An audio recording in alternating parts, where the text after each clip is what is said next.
Well, it's September here, and archery season is fast approaching, or depending on what state you're in, is already in swing. I am here in one of my stands doing some last minute preps and thought I'd make a quick video here on some tips or gear choices that'll make your self-filming go a lot smoother or make a better quality product when you're done. Notice I did not say this will make it easy, because in my opinion self-filming is never easy. But hopefully a couple of the ideas I have here are things that I've learned over the years will give you some ideas to make it easier on yourself. I brought my bow along here in the stand with me this evening because my first tip is a gear choice towards your compound bow, and it is your release. And you say, release? What's a release have to do with self-filming? Well, in my opinion, for years I used a clip-on release here, and it has caused me a lot of troubles over the years.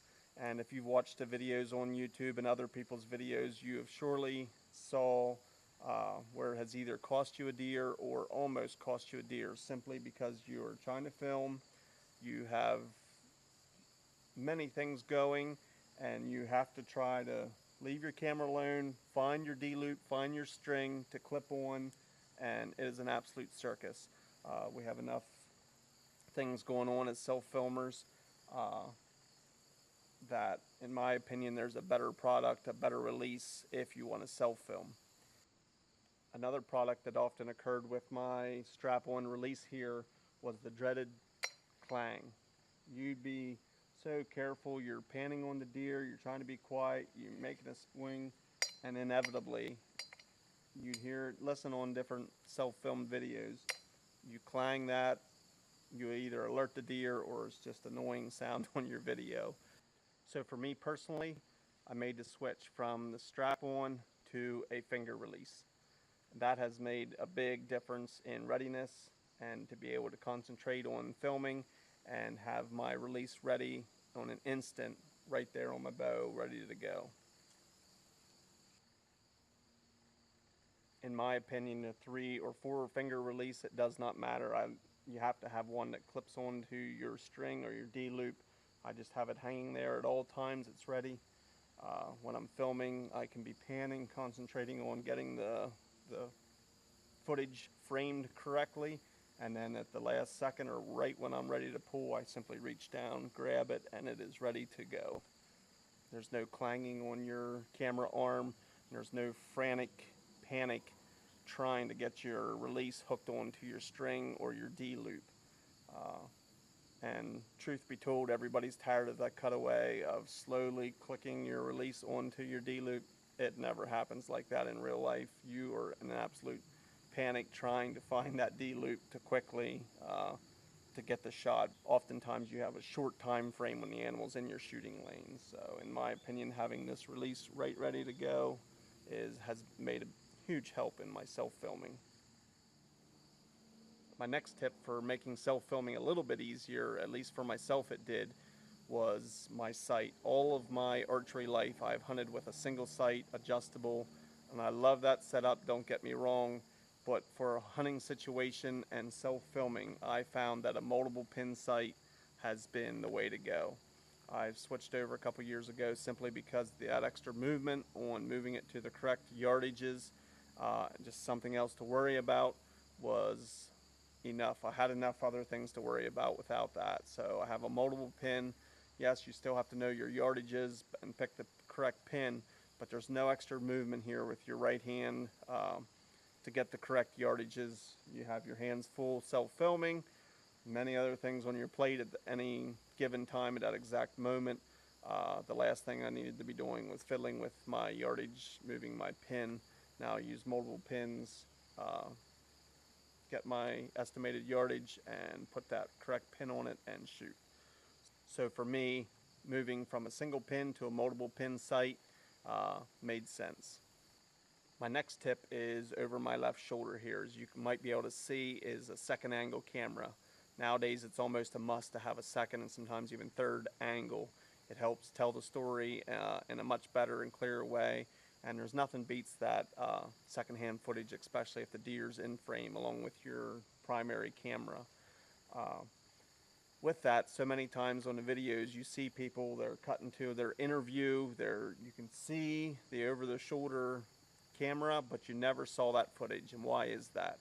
Well, in my opinion, it's because in the moment of truth, you just don't take the time to turn that on. It is just, you have so much going, and it often happens at a split second that you don't turn that camera on.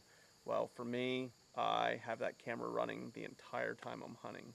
I have it on loop mode, and I have an external power source that runs that camera. So when I'm setting up either in a morning or evening hunt, or if it's an all-day sit, I simply set it and forget it. I like to have the camera over my left shoulder. I often shoot to my left here, so I have that view there.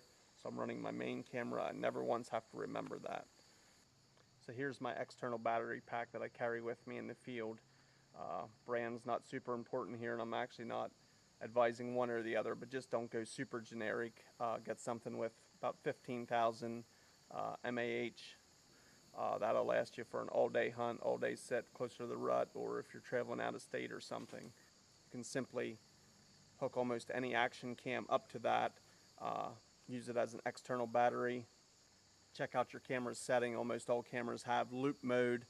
You can simply hook most action cameras right up to the power source here, put them on loop mode, it'll start recording and absolutely record the entire hunt as you go. You can see I have attached some Velcro to the back of this power pack, and I have just a little aluminum mount that I can strap to the tree, or you can let this in your backpack and run your cables down to it.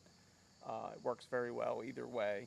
In fact, this doubles, you can hook up your charger for your main camera and always have a battery charging, and your cell phone for an all-day sit if you're running low on battery.